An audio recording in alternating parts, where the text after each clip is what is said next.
আমি আমার দারোয়ানের সদ্যোজাত বাচ্চার সাথে নিজের বাচ্চাকে হাসপাতালের বেডে বদলে দিয়েছি। কারণ মাত্রই খেয়াল করলাম আমার নিজের রক্তে জন্ম নেওয়া সন্তানটি এক অদ্ভুত জড়বুদ্ধি সম্পন্ন প্রতিবন্ধী। আমার দারোয়ান রহমতের বউ আর আমার নিজের বউ একই দিনে একই হাসপাতালে প্রায় একই সময়ে সন্তান প্রসব করেছে। দুজনকে একই সাথে লিভার রুমে নেওয়া হয়েছিল এবং কাকতালীয়ভাবে দুজনেই বেডে পাশাপাশি ছিল। আমার স্ত্রী যখন সন্তান জন্ম দিল, দেখলাম সেটি একটি কন্যা সন্তান। ঠিক একই সময়ে ওপাশের বেডে রহমতের স্ত্রীও একটি কন্যা সন্তান জন্ম দিল। আমি যখন উৎসুক হয়ে আমার নিজের বাচ্চাটার দিকে তাকালাম, কলিজাটা কেঁপে উঠল। দেখলাম বাচ্চার মুখ দিয়ে অনবরত ফেনা বের হচ্ছে। হাত পায়ের নড়াচড়াও স্বাভাবিক না। আমি চোখ বড় বড় করে আমার স্ত্রীর দিকে তাকালাম। এই বাচ্চার অবস্থা এমন কেন? কেমন যেন অদ্ভুত আর জড়সড় হয়ে আছে। এটা কি প্রতিবন্ধী নাকি? আমার স্ত্রীও ভয়ে আর কান্নায় মাথা নাড়ল। আমারও তো তাই মনে হচ্ছে গো। মুহূর্তের মধ্যেই আমার মাথায় আকাশ ভেঙে পড়ল। বুকটা দরফর করতে লাগলো। আমি এই সমাজের একজন এত বড় ব্যবসায়ী, এত প্রভাবশালী মানুষ। আমি একটা বিকলাঙ্গ বাচ্চা নিয়ে বাড়ি ফিরব? আমার বন্ধুরা কি বলবে? আমার আভিজাত্য, আমার বংশের অহংকার সব তো মাটিতে মিশে যাবে। লোকে আমাকে নিয়ে হাসাহাসি করবে। আমি ঘুরে তাকালাম প্লাস্টিকের চেয়ারে বসে থাকা আমার দারোয়ান রহমতের দিকে। ও হাত জোর করে আল্লাহর দরবারে শুক্রিয়া জানাচ্ছে। ওর মুখে খুশির ঝিলিক। ওর ফুটফুটে কন্যা সন্তানটা একদম পরিষ্কার, ফর্সা আর দেখতে একদম নিখুঁত, সুস্থ, স্বাভাবিক। নিমিষে আমার ভেতরে এক চরম হিংসার অহংকার মাথাচাড়া দিয়ে উঠল। একটা সামান্য দারোয়ানের ঘরে এত সুন্দর, সুস্থ একটা ফুটফুটে সন্তান জন্মাবে, আর আমার মতো কতিপতির ঘরে জন্মাবে মুখ দিয়ে ফেনা ওঠা এক বিকলাঙ্গ বাচ্চা। শয়তান মুহূর্তেই আমার মগজটা দখল করে নিল। আমি আস্তে আস্তে হেঁটে রহমতের কাছে গেলাম। মুখে একটা কৃত্রিম হাসি ফুটিয়ে ওর কাঁধে হাত রাখলাম। রহমত মিয়া, আমি পকেট থেকে একতারা মোটা টাকার নোট বের করে ওর দিকে বাড়িয়ে দিলাম। তুমি তোমার বউ সকাল থেকে এই গরমের মধ্যে কষ্ট করতেছ। এক কাজ করো, নিচের বড় রেস্টুরেন্টে যাও। ভালো করে দেখে খাবার দাবার, জুস, যা যা লাগে তোমার বউয়ের জন্য কিনে নিয়ে আসো। এই নাও টাকা। রহমতের চোখ তো খুশিতে চকচক করে উঠল। আরে স্যার, এত টাকা লাগবে না। আল্লাহ আপনার ভালো করুক। কিন্তু স্যার, বাচ্চা রেখে যাব কেমনে? ধুর মিয়া, ওসব নিয়ে একদম ভাববা না। আমি হাত নেড়ে আশ্বস্ত করলাম। আমি আর ম্যাডাম তো এখানেই আছি। তোমরা একটু খেয়ে দিয়ে ফ্রেশ হয়ে আসো। আমি নিজেই বাচ্চার খেয়াল রাখছি। রহমত ওর ক্লান্ত স্ত্রীর দিকে তাকিয়ে বলল, জরিনা, চলো রেডি হও। স্যার যখন নিজে বলতেছে, আমরা তাড়াতাড়ি নিচে থাইকায় কিছু খাইয়া আসি। ওর বউ কোমরের শাড়িটা শক্ত করে জড়িয়ে দুর্বল পায়ে উঠে দাঁড়ালো। আপনাকে অনেক ধন্যবাদ স্যার, আমরা দ্রুতই ফিরে আসব। কেবিনের দরজাটা বন্ধ হওয়ার সাথে সাথেই আমি এক সেকেন্ডও সময় নষ্ট করলাম না। আমার স্ত্রীর দিকে তাকালাম। ওর চোখ দুটো ভয়ে বড় বড় হয়ে উঠলেও ও আমাকে বাধা দিল না। যা করার জলদি করো, কেউ আসার আগেই শেষ করো। ও কাঁপানো গলায় ফিসফিস করে বলল। আমি দ্রুত হেঁটে রহমতের সুস্থ বাচ্চার কাছে গেলাম। ওকে আলতো করে কোলে তুলে নিলাম। তারপর আমার নিজের বাচ্চা, যার মুখ দিয়ে ফেনা ঝরছিল, তাকে নিয়ে শুয়ে দিলাম রহমতের স্ত্রীর বিছানায়। আর গায়ের উপর জড়িয়ে দিলাম ওদের কম দামি সস্তা সুতির কাঁথাটা। এর পরপরই সেই সুস্থ ফুটফুটে রাজকন্যার মতো সুন্দর মেয়েটাকে এনে শুয়ে দিলাম আমার স্ত্রীর পাশে। আর পরম যত্নে ওকে জড়িয়ে দিলাম আমার বিদেশ থেকে আনা দামি ডিজাইনার কম্বলে।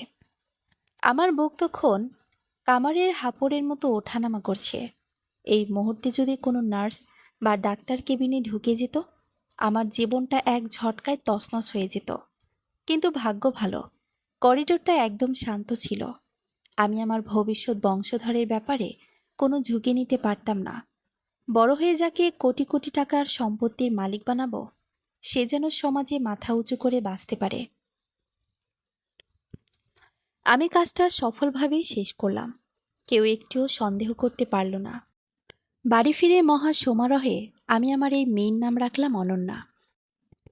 বাচ্চা অদল বদল করার পর ওরা যখন কেবিনে ফিরে এলো, কিছুই হলো না। ওরা বিন্দুমাত্র কোনো সন্দেহ করতে পারল না।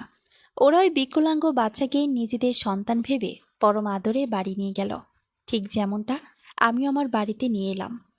হাসপাতাল থেকে যেদিন আমাদের ছুটি হলো, আমার দারোয়ান রহব মিয়া চরম আনন্দে আমাদের ব্যাগপত্র গাড়ির ডিকিতে তোলার জন্য এদিক ওদিক দৌড়াদৌড়ি করছিল। ও জানতই না যে ও নিজের অজান্তে একটা আজীবন বয়ে বেড়ানোর মতো ভারী বিকলাঙ্গ বাচ্চার বোঝা নিজের কাঁধে তুলে নিয়েছে। যখন আমরা বাড়ি পৌঁছালাম, আমার মনটা অবশেষে শান্ত হলো। আমি আমাদের দোলনায় শুয়ে থাকা ফুটফুটে সুন্দর কন্যা সন্তান দিকে তাকালাম। ও শান্তভাবে শ্বাস নিচ্ছে, মুখ দিয়ে কোনো ফেনা বেরোচ্ছে না, কোনো অদ্ভুত নড়াচড়াও নেই। একবার তাকিয়ে দেখে ওর দিকে আমি আমার স্ত্রীর কানে কানে ফিসফিস করে হেসে বললাম, এরকম পারফেক্ট বাচ্চাই আমাদের মতো ধনী পরিবারের সাথে মানায়। একদম নিখুঁত একটা সন্তান। আমার স্ত্রী চারপাশটা একটু সতর্ক চোখে দেখে নিল, কাজের মেয়েটা আবার কথা শুনে ফেলল কিনা। তারপর নিচু গলায় বলল, আস্তে কথা বলো, তবে আল্লাহ বাঁচিয়েছেন যে আমরা সময় মতো কাজটা করতে পেরেছিলাম। রহমত আর ওর বউ কোনোদিনও এটা জানতে পারবে না। আমার দারোয়ান রহমত তখনও আমার ওখানেই কাজ করছিল। কিছুদিন পর আমি একদিন আড়ালে শুনলাম ওর বউ রহমতের কাছে কান্না জড়ানো গলায় অভিযোগ করছে যে বাচ্চার আচরণ কেমন যেন অস্বাভাবিক, ও ঠিক স্থিতিশীল না। আমি এমন একটা ভাব করলাম যেন কিছুই জানি না। সমস্যাটা স্পষ্ট হতে শুরু করলো যখন বাচ্চাদের বয়স মাত্র 6 মাস। একদিন রহমত হন্তদন্ত হয়ে কোয়ার্টার থেকে ছুটে বের হয়ে এলো। জরিনা, কি হয়েছে তোমার? এভাবে কাঁদছো কেন?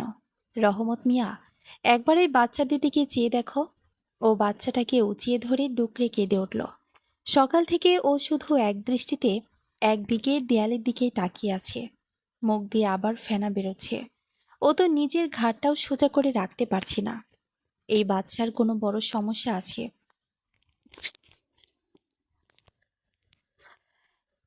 আমি খোদার কসম খেয়ে বলছি। রহমত কপালে ভাঁজ ফেলে ওকে শান্ত করার চেষ্টা করলো। আহা, এভাবে বলো না। এটা হয়তো বাচ্চাদের সাধারণ কোনো অসুখ। চলো আল্লাহর কাছে দোয়া করি।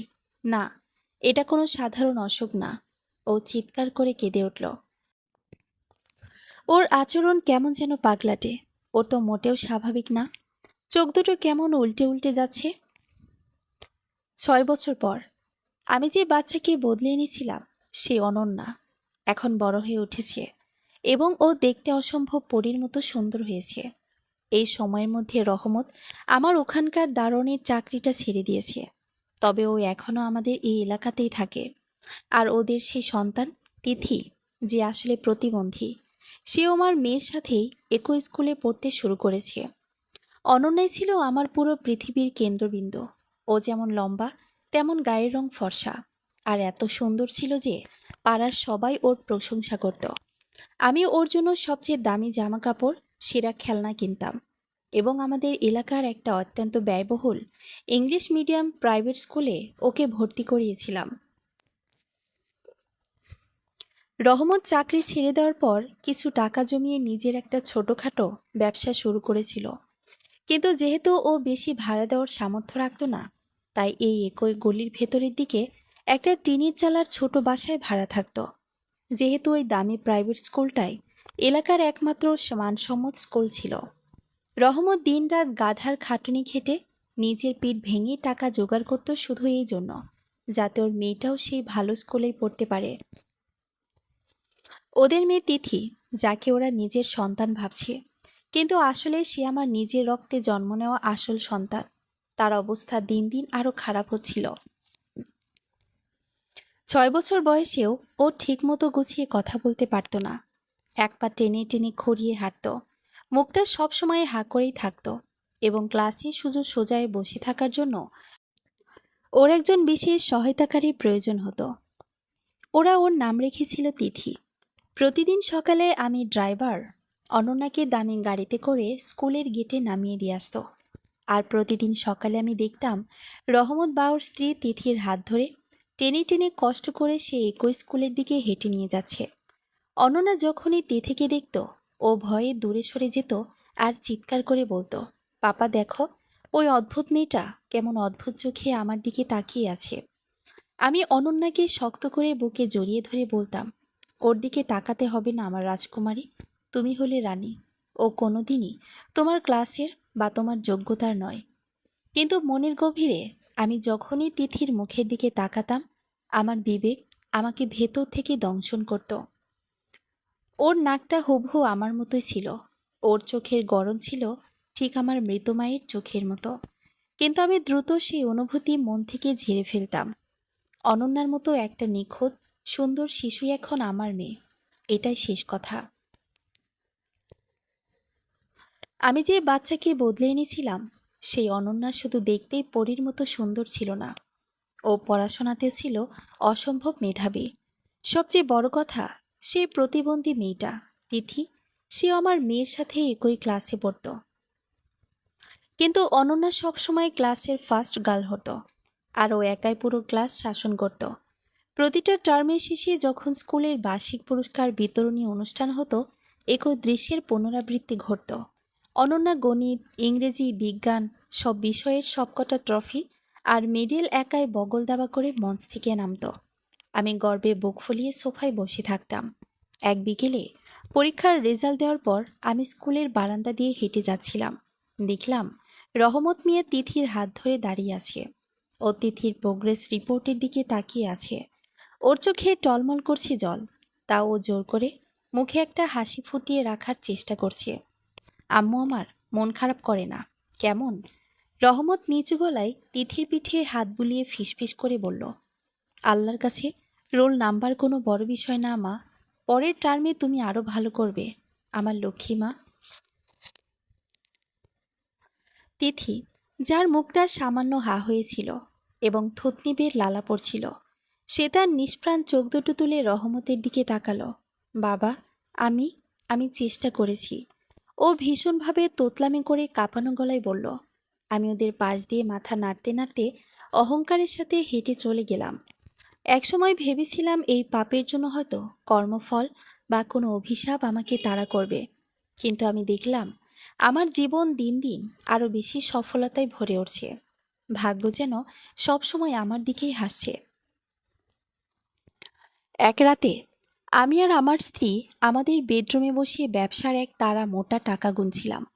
ও হঠাৎ আমার দিকে তাকিয়ে ফিসফিস করে বলল, আচ্ছা ওগো, মাঝে মাঝে আমার খুব অপরাধ বোধ হয় যখন দেখি রহমত আর ওর বউ ওই অসুস্থ বাচ্চাটাকে নিয়ে এত কষ্ট করছে ওই গলির ভেতর। আমার মনে হতো আল্লাহ বুঝি এই পাপের জন্য আমাদের বড় কোনো শাস্তি দেবেন। আমি হাহা করে উচ্চস্বরে হেসে উঠলাম এবং টাকার একটা বান্ডিল বাতাসের দিকে ছুড়ে দিলাম। ধুর, ওসব ফালতু চিন্তা বাদ দাও তো, আল্লাহ আমাদের ওপর রহমত ঢেলে দিচ্ছেন। অনন্যাকে দেখো, ও স্কুলের সবচেয়ে বুদ্ধিমান মেয়ে। আমরা যদি সেদিন হাসপাতালে ওই বাচ্চা দুটোকে অদল বদল না করতাম, তবে আজ আমরাই হতাম সেই হতভাগা বাবা মা, যারা দিন রাত ডাক্তার আর কবিরাজের পেছনে লাখ লাখ টাকা ঢালত। জীবনটা আসলে অনেক সুন্দর। এদিকে ক্লাসে তিথি সবসময় একদম শেষের পজিশন, অর্থাৎ লাস্ট হতো। ওর এই মানসিক ও শারীরিক অবস্থার কারণে এছাড়া আর কোনো উপায়ও ছিল না। এর উপর ক্লাসের অন্য ছেলেমেয়েরা ওকে সারাক্ষণ খ্যাপাতো আর বোলিং করত। ও প্রায়ই একা একা কাঁদত আর ভাবত জীবনটা ওর সাথে কেন এত অন্যায় করলো। মস্তিষ্কের সমস্যার কারণে তিথি বোর্ডের শিক্ষকের লেখা কোনো কিছুই মাথায় ঢোকাতে পারত না। স্কুলের অন্য ছেলেমেয়েরা ওর প্রতি বড্ড নিষ্ঠুর ছিল। টিফিনের সময় ওরা তিথিকে চারপাশে ঘিরে ধরত, আঙ্গুল উঁচিয়ে ওকে নিয়ে তামাশা করত। ওই দেখ, জড়বুদ্ধিটা এসেছে, দেখ দেখ হাঁসের মতো খুঁড়িয়ে খুঁড়িয়ে কেমন করে হাঁটছে। একটা ছেলে চিৎকার করে উঠত, আর ওই স্কুলের ইউনিফর্মটা দেখ, সারাক্ষণ মুখ থেকে লালা পড়ে কেমন নোংরা হয়ে থাকে। ইয়া স্ট্রাকচুরাল, আমাদের দূর থেকে যা। আর একটা মেয়ে তিথিকে ধাক্কা দিয়ে মাটিতে ফেলে দিয়ে চিৎকার করত। তিথি সেই ধুলোবাড়ির মধ্যে নোংরা ইউনিফর্ম নিয়ে বসে অঝরে কাঁদত। ওর ছোট ছোট হাত দুটো দিয়ে চোখের জলমস্ত আর আকাশের দিকে তাকিয়ে ভাঙ্গা গলায় ডুকরে কেঁদে উঠল। আমি আমি কেন? আল্লাহ, তুমি আমাকে এমন করে কেন বানালে? আমার জীবনটা এমন কেন হলো? এদিকে অনন্যার ক্লাসে নতুন কিছু বন্ধু তৈরি হলো। রাইসা আর রিয়া। ওরা দুই বোন ছিল যমজ। অনন্যার মতোই দেখতে যেমন সুন্দরী, পড়াশোনাতেও তেমন তুখর। আর তেমনই ছিল ওদের অহংকার। এই যমজ বোন দুটোর পরিবার ছিল অসম্ভব ধনী। দেখতে একদম দুধে আলতা গায়ের রং আর নিখুঁত সুন্দর। অনন্যার মতোই ওরাও ক্লাসে টপ রেজাল্ট করত। কিন্তু ওদের স্বভাব ছিল ভীষণ অহংকারী ও খামখেয়ালি। ওরা নিজেদের ছাড়া বাকি সবাইকে তুচ্ছ তাচ্ছিল্য করত। সবকিছু বেশ ভালোই চলছিল, যত দিন না ওরা কলেজের একদম শেষ বছর অর্থাৎ এইচএসসি ক্লাসে পৌঁছালো। ঠিক যখন ওরা কলেজ শেষ করে ইউনিভার্সিটিতে যাওয়ার প্রস্তুতি নিচ্ছে, তখনই অনন্যা হঠাৎ একটা ছেলের প্রেমে পড়ে গেল। ওর পড়াশোনা থেকে সম্পূর্ণ মনোযোগ হারিয়ে গেল। আর এই অন্ধকার পথে ওকে টেনে নেওয়ার পেছনে মূল হাত ছিল ওর ওই দুই বান্ধবী রাইসা আর রিয়ার। রাইসা আর রিয়া আগে কখনো এমন ছিল না। ওরা আচমকাই কেমন যেন বদলে গেল। তখন ওদের এইচএসসি পরীক্ষার মাত্র কয়েক মাস বাকি। যে অনন্যা সবসময় ক্লাসের ফার্স্ট গার্ল হতো, সে হুট করেই পড়ালেখা পুরোপুরি বন্ধ করে দিল। ওর মন মগজ তখন সম্পূর্ণ অন্য কোথাও পড়ে থাকতো। আমি তখনও জানতাম না যে রাইসা আর রিয়া আর সে আগের মতো ভালো মেয়ে নেই। ওরা পুরোপুরি বিগড়ে গেছে। ওরা কলেজের ব্যাগের ভেতর ভারী মেকআপের জিনিসপত্র লুকিয়ে রাখত। ক্লাস ফাঁকি দিয়ে কলেজের পেছনের গেট দিয়ে পালিয়ে এলাকার বড় বড় ছেলেদের সাথে আড্ডা দিতে যেত। আর ওরাই অনন্যাকে উস্কে দিয়ে এই খারাপ লাইনে নামালো। ঠিক ওই সময়ে এলাকার এক হ্যান্ডসাম ছেলের সাথে অনন্যার পরিচয় হলো। ছেলেটার নাম আকাশ। ও ওদের কলেজে পড়তো না। কলেজের ঠিক কয়েকটা বাড়ি পরে ওর একটা মডার্ন জেন্টস পার্লার আর সেলুন ছিল। আকাশের বয়স তখন 22-23 বছর। দেখতে অসম্ভব হ্যান্ডসাম। চুলে আধুনিক কাট, হালকা দাড়ি, আর ওর কথা বলার স্টাইলটা ছিল যে কোনো কম বয়সী মেয়েকে পটিয়ে ফেলার মতো। কলেজের মেন গেট থেকে একটু দূরেই ছিল ওর পার্লারটি। সারাক্ষণ ওর পার্লারে তার স্বরে আধুনিক ডিজে গান বাজত। তা সহজেই কলেজের তরুণ ছাত্রছাত্রীদের আকর্ষণ করত। এক শুক্রবার দুপুরে রাইসা রিয়া অনন্যার হাত ধরে টেনে একদম আকাশের পার্লারের সামনে গিয়ে দাঁড় করালো। অনন্যা, চল না রে, এত আনস্মার্ট আর ক্ষেত হয়ে থাকিস না তো। রাইসা ভেতরের দিকে আঙ্গুল দিয়ে দেখিয়ে হেসে বলল, ওই দেখ, যে ছেলেটা ট্রিমার ঠিক করছে ওই হলো আকাশ। এই এলাকার সবচেয়ে হট আর ক্রাশ বয়। তোর মতো মেয়ের বয়ফ্রেন্ড হলে ঠিক ওরকমই হওয়া উচিত। অনন্যা যখন আকাশের দিকে তাকালো, ওর চোখ দুটো যেন আটকে গেল। আকাশ ওপাশ থেকে অনন্যার দিকে তাকিয়ে হালকা চোখ টিপে এক চিলতে মিষ্টি হাসি দিল। ব্যাস, ওখানে অনন্যার মাথাটা পুরো ঘুরে গেল। ও বই খাতার কথা একেবারেই ভুলে গেল। এরপর থেকে প্রায় দিনই কলেজ শেষ হওয়ার পর অনন্যা সোজা বাড়ি না ফিরে আকাশের পার্লারে গিয়ে গল্পগুজব আর আড্ডায় মেতে উঠত। কলেজের ছুটির পর ও গাড়িতে উঠে সোজা বাড়ি আসার কথা, কিন্তু ড্রাইভারকে মিথ্যা বলতো যে ওর লাইব্রেরি থেকে একটা বই কেনা লাগবে। ড্রাইভারকে দাঁড় করে রেখে ও দৌড়ে চলে যেত আকাশের পার্লারে। ও পার্লারের কাস্টমারদের বসার চেয়ারে ঘন্টার পর ঘন্টা বসে থাকত। আর আকাশ যখন মানুষের চুল কাটত, ওর ফালতু জোক শুনে হিল হিল করে হাসত। সেখান থেকে ওদের গভীর রিলেশনশিপ শুরু হয়ে গেল। বেশিরভাগ উইকেন্ডে অর্থাৎ শনি ও রবিবারে অনন্যা বাড়ি থেকে মিথ্যা বলে বের হতো যে ওর কলেজে স্পেশাল এক্সট্রা ক্লাস আছে। সাবেক দারোয়ান রহমতের পরিবার এইসব দেখলেও আমাকে কিছুই বলেনি, কারণ ওদের সাথে আমাদের এখন আর কোনো যোগাযোগ বা কথাবার্তা ছিল না। পাপা, আমাদের কলেজের টিচার বলেছেন এই শনিবার সকালে হায়ার ম্যাথমেটিক্সের একটা এক্সট্রা স্পেশাল ক্লাস নেবেন। এক উইকেন্ডে অনন্যা আমার চোখের দিকে তাকিয়ে পলক না ফেলে নিখুঁত মিথ্যা বলল, পরীক্ষার আগে সিলেবাসটা শেষ করা খুব জরুরি। বাহ, এটা তো খুব ভালো কথা আম্মু আমার। আমি ভীষণ খুশি হয়ে হাসি মুখে পকেট থেকে একতারা টাকা বের করে ওর হাতে দিলাম। এই নাও তোমার যাতায়াত আর দুপুরের খাবারের খরচ। তোমার পড়াশোনার জন্য যা লাগে আমি সব করতে রাজি। ও টাকাটা নিয়ে দ্রুত বাড়ি থেকে বেরিয়ে গেল। কিন্তু ও কোনো কলেজে যাচ্ছিল না। ও যাচ্ছিল সোজা আকাশের ম্যাচে। কে নিয়তির পরিহাস। রহমতের বাসাটা ছিল ঠিক ওই গলিরই ভেতরের দিকে। আর ওর বউ জরিনা বাসার সামনে একটা ছোট মুদি দোকান নিয়ে বসত। ও প্রতি শনিবারই দেখত অনন্যা কলেজের ইউনিফর্ম না পরে সাধারণ জমকালো পোশাক পরে সেজেগুজে ওই এলাকার দিকেই যাচ্ছে, যেখানে আকাশ থাকত। একদিন জরিনা রহমতকে বলল, হ্যাঁ গো তিথির বাপ, একটু ওদিকের পানে চেয়ে দেখো, ওটা আমাদের বড় স্যারের মেয়ে অনন্যা না? ওদের কলেজে কি শনিবারে ওদের কলেজে কি শনিবারে কালারফুল ড্রেস পরে ক্লাস হয়? মেয়েটা যেভাবে ওর যমজ বোনগোর সাথে ঘুরে বেড়ায় আর ওই ছেলের বাসায় ঢোকে, আমার তো মোটেও ভালো ঠেকতেছে না। আমাদের কি স্যাররা একবার জানানো উচিত? রহমত মিয়া দ্রুত মাথা নেড়ে বাধা দিল, আরে দূর জরিনা, একদম চুপ থাকো। নিজের চরকায় তেল দাও। স্যার অনেক বড় লোক, প্রভাবশালী মানুষ। তুমি যদি ওনার আদরের রাজকন্যা নামে ওনার বাড়ি গিয়া কমপ্লেন করো, উনি ভাববেন আমরা বোধহয় ওনার মেয়ের রূপ আর বুদ্ধি থেকে হিংসা করতেছি। আমাদের অত কথায় কাজ নাই, আমরা আমাদের তিথিরে নিয়েই থাকি। রহমতের পরিবার আমাকে কিছুই বলেনি, কারণ আমি নিজেই ওদের এড়িয়ে চলতাম। আমি পুরোপুরি ওদের অবহেলা করেছিলাম। অহংকারে অন্ধ হয়ে ভেবেছিলাম আমার নিজের ঘর বুঝি একদম পারফেক্ট আর পবিত্র। তারপর এক শনিবারে ও বরাবরের মতোই আকাশের বাসায় গেল। আর ঠিক তখনই জীবনের সবচেয়ে ভয়ঙ্কর দুর্ঘটনাটি ঘটে গেল। ওরা একে অপরের সাথে শারীরিক সম্পর্কে লিপ্ত হলো। সেই শনিবার দুপুরে রোদ ছিল প্রচণ্ড কড়া। অনন্যা আকাশের পার্লারের ঠিক পেছনের ছোট অন্ধকার সিঙ্গেল রুমটায় গিয়ে ঢুকল। ঘরটা ছিল অন্ধকার, আর সেখান থেকে সস্তা পারফিউম আর হেয়ার ক্রিমের গন্ধ আসছিল। আকাশ অনন্যার ভেতরে ঢোকা মাত্রই পেছন থেকে দরজাটা লক করে দিল এবং একটা কুৎসিত হাসি হাসল।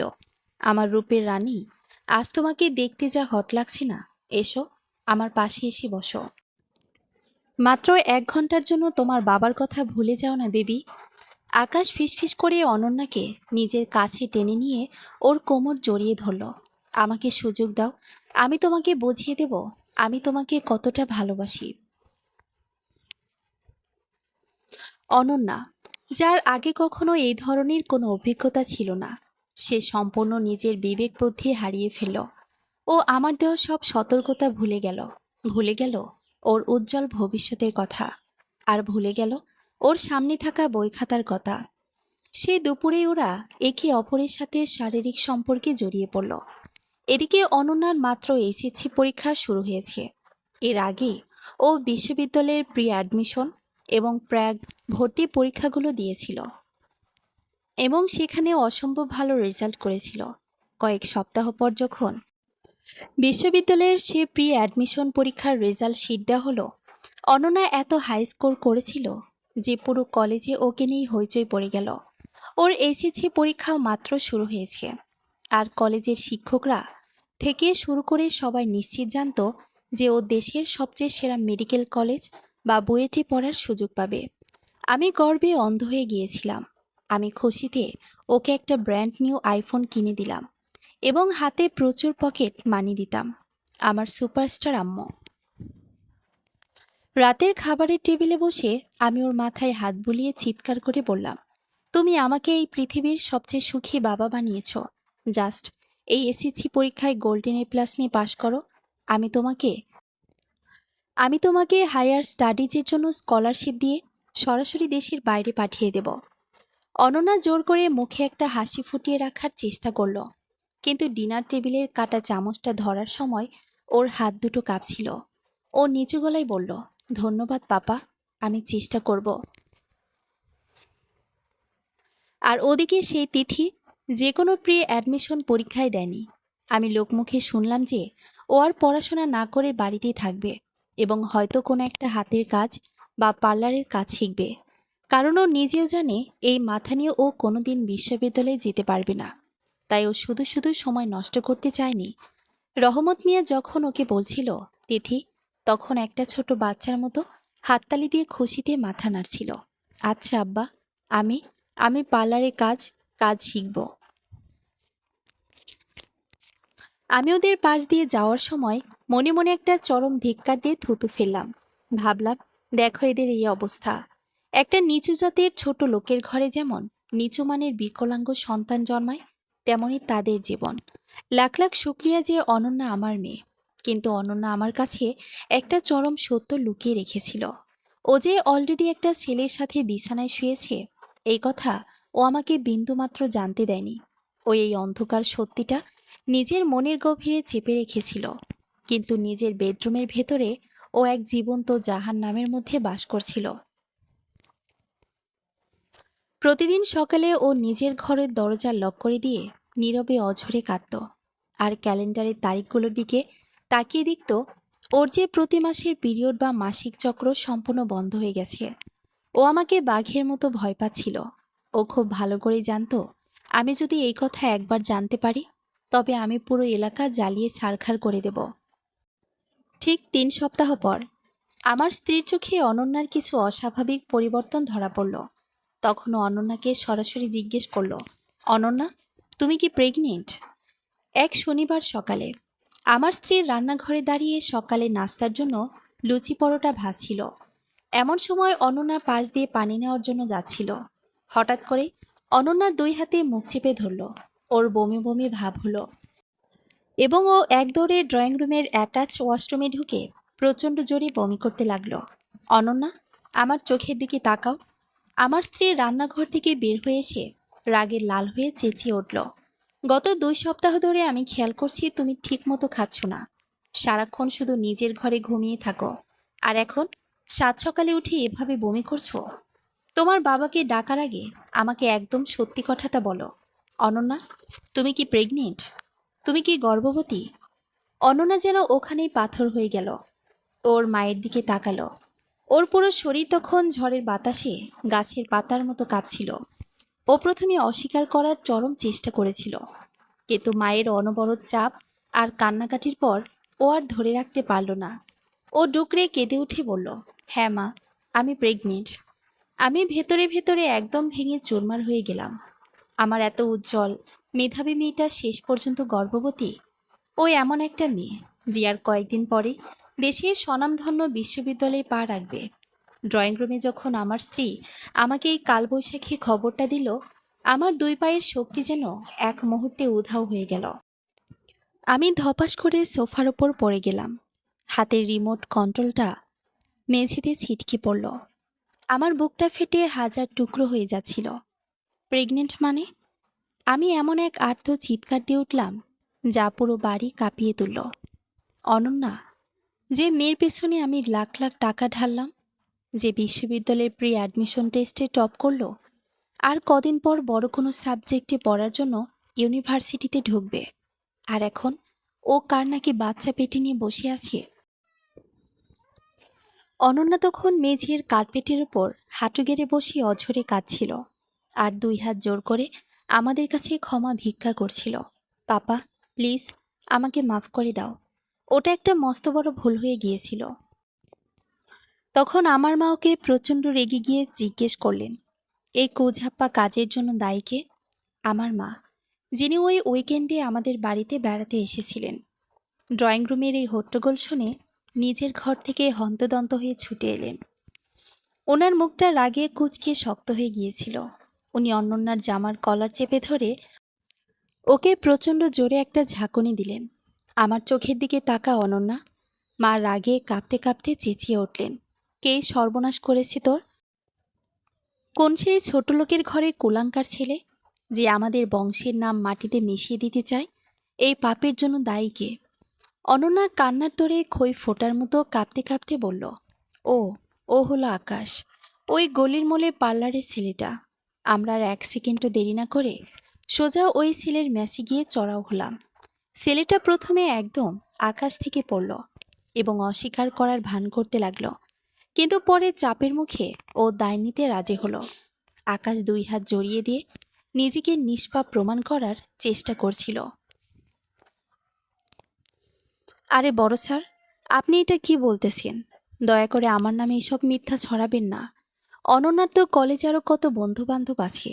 আমি একটা সামান্য পার্লারের দোকানদার। আমার পেটে ওর বাচ্চা আসবে কেমনে? এই পাপের দায় আমার না। আমার স্ত্রী রাগে ফেটে পড়ে চিৎকার করে উঠল, মুখ সামলে কথা বল হারামজাদা। ও নিজের মুখে সব স্বীকার করেছে।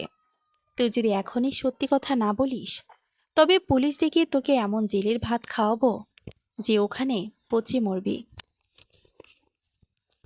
আমাদের সাথে আসা বডিগার্ডদের রাগী চেহারা আর পুলিশের ভয় দেখানোর সাথে সাথেই আকাশ ধপাস করে হাঁটু গেড়ে মাটিতে বসে পড়ল।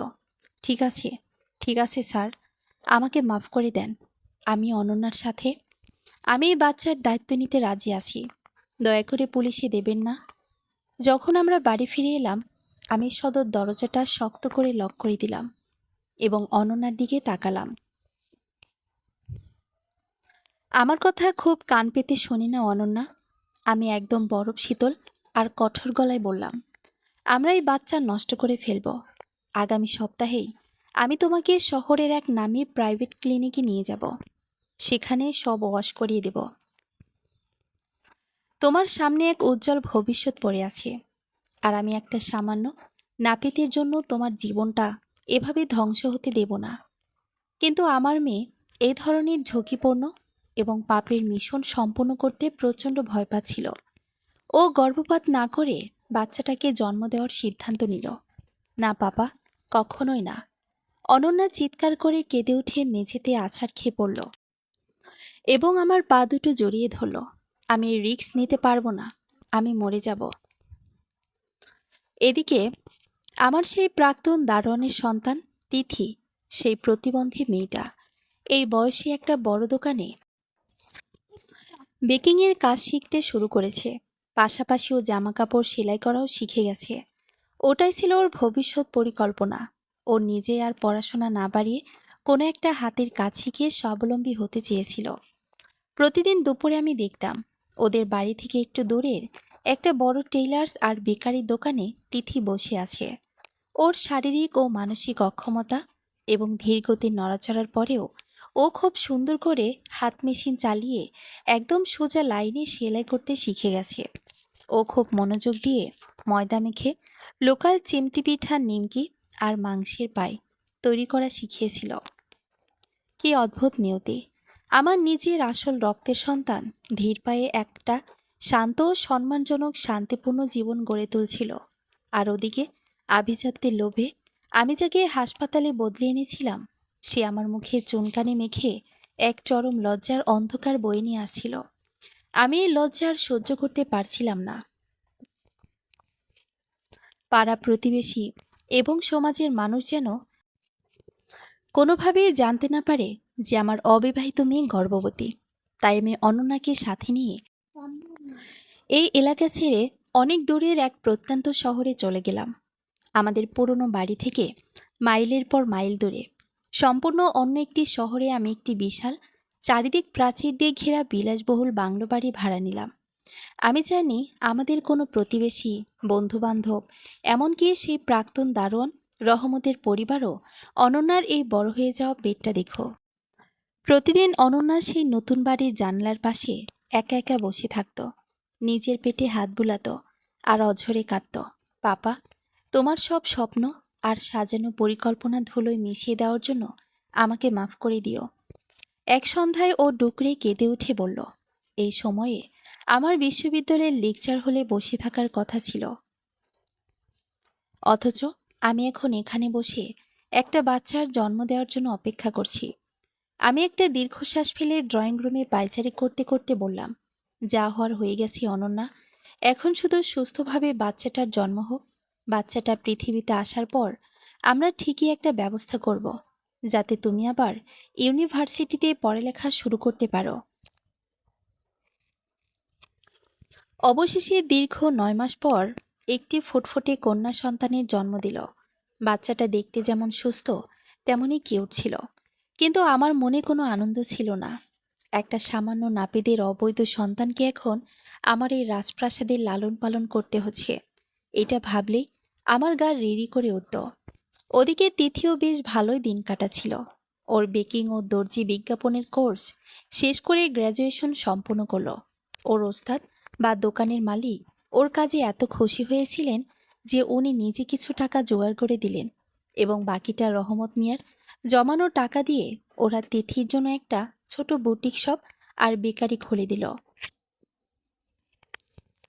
ওর বয়স এখন ১৯ বছর, ঠিক অনন্যার মতোই।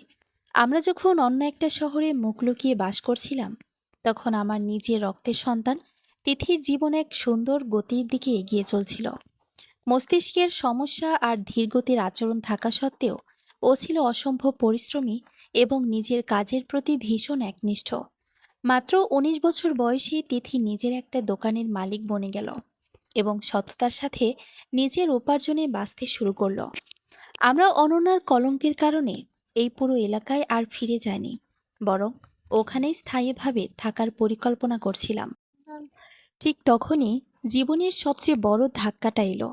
সবকিছুর শুরু হয়েছিল তখন, যখন তিথি ঘন ঘন অসুস্থ হয়ে পড়তে লাগলো এবং তাকে একটা সাধারণ মেডিকেল চেক আপের জন্য হাসপাতালে নিয়ে যাওয়া হলো। ডাক্তার ওর রক্ত পরীক্ষা এবং কিছু সাধারণ স্ক্রিনের পরামর্শ দিলেন। সেই পরীক্ষার রিপোর্ট দেখার সময় একজন তরুণ ডাক্তারের কাছে তিথির কিছু বায়োলজিক্যাল এবং শারীরিক বৈশিষ্ট্য খুব অদ্ভুত এবং পিতামাতার সাথে অমিল বলে মনে হলো। তিনি রহমত মিয়াকে পরামর্শ দিলেন তিথির একটি পূর্ণাঙ্গ ডিএনএ টেস্ট করাতে, যাতে ওর আসল শারীরিক জটিলতার কারণটি সঠিকভাবে ধরা পড়ে। রহমত আর ওর বউ জরিনা তাদের হাড়ভাঙা খাটুনির জমানো টাকা খরচ করে সেই ডিএনএ টেস্ট করালো। ওরা ভেবেছিল এটা বুঝি তিথির চিকিৎসারই একটা অংশ। ১ সপ্তাহ পর ওরা রিপোর্টের রেজাল্ট নিতে হাসপাতালে গেল। ডাক্তারবাবুর রিপোর্টের কাগজটার দিকে তাকালেন, তারপর একবার রহমতের দিকে এবং আরেকবার জরিনার দিকে তাকিয়ে একটা গভীর দীর্ঘশ্বাস ফেললেন। রহমত মিয়া, কথাটি আপনাকে আমি কিভাবে বলবো বুঝতে পারছি না। ডাক্তার তার চোখের চশমাটা ঠিক করতে করতে বলতে শুরু করলেন, আপনার মেয়ের ডিএনএ টেস্টের রিপোর্ট আমার হাতে চলে এসেছে, আর এই রিপোর্ট বলছে এই সন্তানের সাথে আপনাদের স্বামী স্ত্রীর ডিএনএর মিলের সম্ভাবনা ০%। রহমত মিয়া কিছুটা নার্ভাস হয়ে হাহাকার করে হেসে উঠলেন। ডাক্তারবাবু, এত বড় বড় ইংরেজি তো বুঝি না, দয়া করে একটু সহজ বাংলায় বুঝিয়ে বলবেন। ডাক্তার অত্যন্ত করুণা ভরে ওর দিকে তাকিয়ে বললেন, এর সহজ মানে হলো, এই সন্তান অর্থাৎ তিথি জৈবিকভাবে আপনার বা আপনার স্ত্রীর কারোরই নিজের সন্তান নয়। আপনারা কেউই ওর আসল জন্মদাতা পিতামাতা নন। রিপোর্টের কাগজটা জরিনার হাত থেকে মেঝেতে খসে পড়ল। ও হাসপাতালের চেয়ার থেকে সোজা ওখানেই জ্ঞান হারিয়ে লুটিয়ে পড়ল, আর জ্ঞান ফেরার পর চিৎকার করে কেঁদে উঠল, ও আল্লাহ, এ আপনি কি বলতেছেন ডাক্তারবাবু? আমি এই সন্তানকে ১০ মাস ১০ দিন গর্ভে ধারণ করেছি। আমি নিজে লেবার রুমে গিয়ে বাচ্চার জন্ম দিয়েছি। রহমত মিয়া স্তব্ধ হয়ে গেল। ওর পুরো পৃথিবীটা যেন ১ সেকেন্ডে থমকে গেল। কিন্তু ডাক্তারবাবু, আমরা তো আর কোনো বাচ্চা দত্তক বা অ্যাডপ্ট করি নাই, তাহলে এইটা কি করে সম্ভব? রহমতের হাত দুটো ভয়ে আর আতঙ্কে কাঁপছিল। ও ডাক্তারের টেবিলটা শক্ত করে চেপে ধরল। ডাক্তারবাবু, আমার দিকে চেয়ে দেখেন, এটা কোনোদিনও সম্ভব না। ১৯ বছর আগে একটা মস্ত বড় সরকারি হাসপাতালের লেবার রুমে আমার বউ এই বাচ্চার জন্ম দিয়েছিল। আমরা কোনোদিনই বাচ্চা চুরি বা দত্তক নেই নাই। তাহলে আমাদের আসল বাচ্চার কি হলো? একটু শান্ত হন রহমত মিয়া। ডাক্তারবাবু পরম যত্নে রহমতের কাঁধে হাত রাখলেন। আপনার স্ত্রী যদি সেদিন সত্যি একটি বাচ্চা জন্ম দিয়ে থাকেন, তবে এর পেছনে একটাই মাত্র কারণ থাকতে পারে। হাসপাতালের লেবার রুমে আপনাদের আসল বাচ্চাকে অন্য কারো বাচ্চার সাথে অদলবদল বা সোয়াপ করা হয়েছিল। রহমত মিয়া অতীতে ফিরে যাওয়ার চেষ্টা করল। প্রথমে ওর নিজেরই বিশ্বাস হচ্ছিল না যে আমি নিজের সন্তানকে বাঁচানোর জন্য অন্য একজনের সন্তান বদলে দেওয়ার মতো এত বড় চরম ও জঘন্য অপরাধ করতে পারি। হাসপাতালের করিডোরে বসে রহমত ২ হাতে নিজের মাথাটা চেপে ধরে পাগলের মতো কাঁপছিল। ১৯ বছর আগের সেই অভিশপ্ত দিনটির কথা ওর একে একে মনে পড়তে লাগলো। কিভাবে আমি ওকে জোর করে রেস্টুরেন্টে পাঠিয়েছিলাম, কিভাবে আমার স্ত্রী নার্ভাস হয়েছিল। আমি এখনই ওই স্যারের বাড়ি যাব। এই পাপের হিসাব আমাকে নিতেই হবে। রহমত এক অলৌকিক শক্তিতে ভর করে দাঁড়িয়ে হুঙ্কার দিয়ে উঠল। ও শটান আমার পুরো রাজপ্রাসাদের মতো বাড়িতে গিয়ে চড়াও হলো। কিন্তু গিয়ে দেখলেও পুরো বাড়ি খা খা করছে, কেউ নেই। ও দমে যাওয়ার পাত্র ছিল না। ও পুরো এলাকায় খোঁজ খবর নেওয়া শুরু করলো, মানুষকে অনুনয় বিনয় করলো, টাকা খরচ করলো। অবশেষে আমার এক পুরনো ড্রাইভারের কাছ থেকে ও একটা ক্লু পেল। সেখান থেকে ট্র্যাক করতে করতে ও শেষ পর্যন্ত খুঁজে বের করলো যে দূরের কোনো এক শহরে আমি মুখ লুকিয়ে বাস করছি। এক সন্ধ্যায় আমার নতুন বাড়ির মেইন গেটে প্রচণ্ড জোরে এবং আক্রমণাত্মকভাবে কেউ কড়া নাড়ল।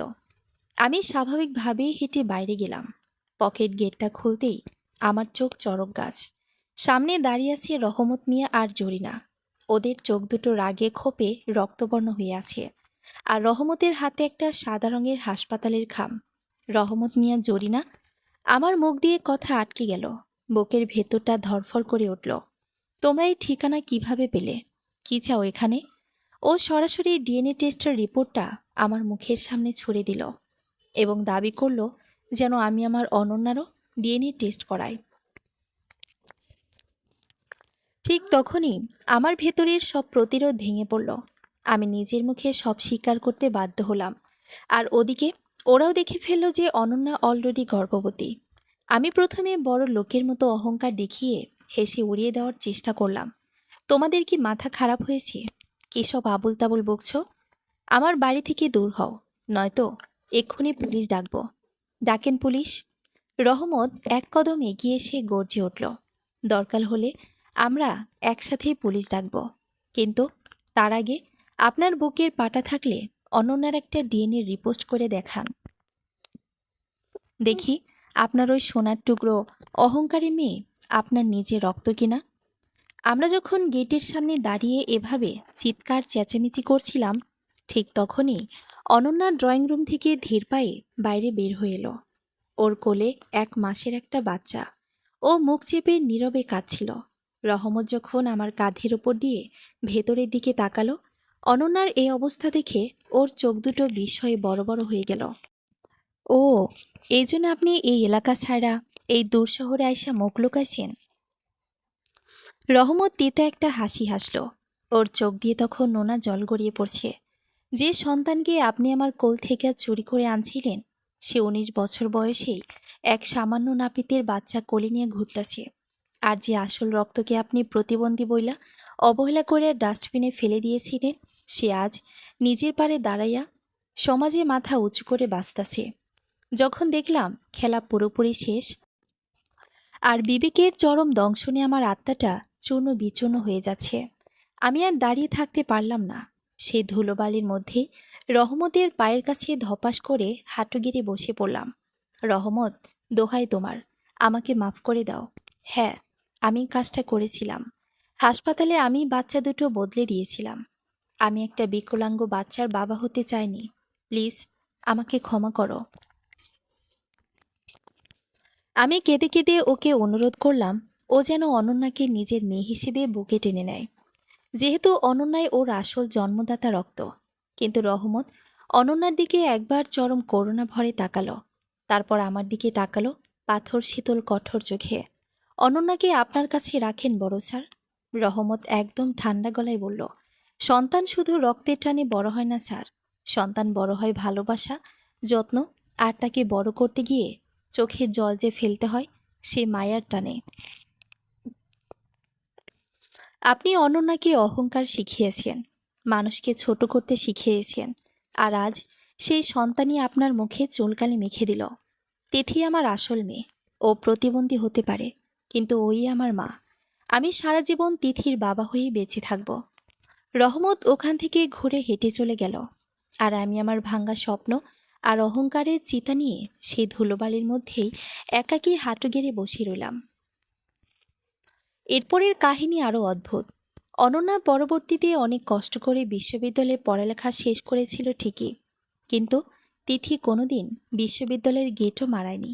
অথচ আজ তিথি এই সমাজের একজন মস্ত বড় প্রতিষ্ঠিত নারী। অনন্যা বাচ্চা একটু বড় হওয়ার পর আমি ওকে জোর করে আবার পড়ালেখায় ফিরিয়ে নিয়ে গিয়েছিলাম। মোটা অঙ্কের ডোনেশন আর টাকা খরচ করে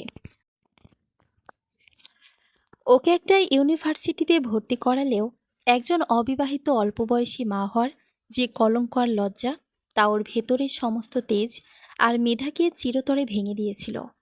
ও আর সে আগের মতো অহংকারী বা তুখোড় মেধাবী মেয়ে থাকতে পারেনি। ও একদম থার্ড ক্লাস আর নামমাত্র জিপিএ নিয়ে পাশ করে বের হলো, এবং এখনও কোনো চাকরি না পেয়ে বাড়িতে বসে বসে কাঁধে যা দেখে প্রতিটা মুহূর্তে আমার হৃদয় ক্ষত বিক্ষত হয়ে যায়। কিন্তু আমাদের তিথি, ও কোনোদিন ইউনিভার্সিটিতে যায়নি, ওর সেটার প্রয়োজনও পড়েনি।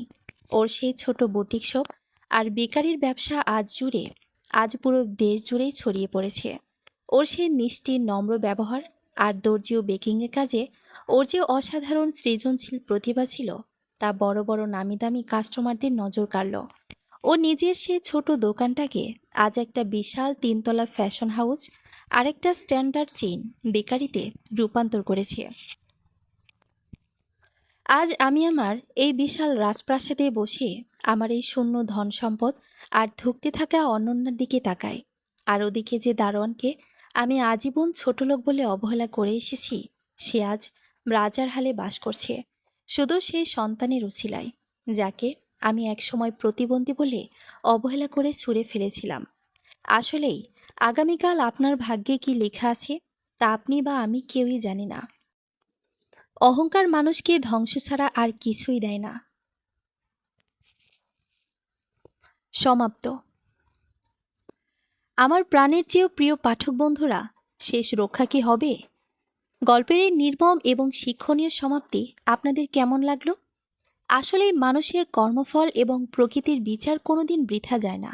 এই গল্প থেকে যদি আপনারা বিন্দুমাত্র শিক্ষা পেয়ে থাকেন, তবে প্লিজ পেজে একটি লাইক দিন এবং কমেন্ট বক্সে আপনার মূল্যবান অনুভূতি ও মন্তব্য লিখে জানান। আপনাদের একটি লাইক আর কমেন্টই আমার এই অক্লান্ত পরিশ্রমের একমাত্র সফলতা। ধন্যবাদ।